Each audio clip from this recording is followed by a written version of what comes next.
আসসালামু আলাইকুম everyone, welcome back to my channel. কেমন আছেন সবাই? আশা করছি অনেক ভালো আছেন। আমিও আলহামদুলিল্লাহ অনেক ভালো আছি।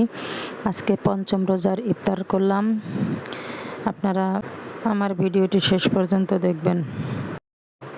যদিও ওই রকমের গরম না, তারপরেও কয়েক রকমের শরবত লাগে ইফতারের সময়। এই কারণে কয়েক রকমের শরবত গুলিয়ে নিয়েছি। বেলের শরবত, ট্যাঙের শরবত, এসবগুলি তুকমার বিচি আর চিয়া সিড দিয়ে শরবত করেছি। আর আজকে দই দিয়ে চিড়া দিয়ে খাবে সবাই। আর বড়ই দিয়ে রান্না করেছি খিচুড়ি। আর এই যে আমার স্পেশাল খাবার, মুড়ি মাখা না হলেই হয় না।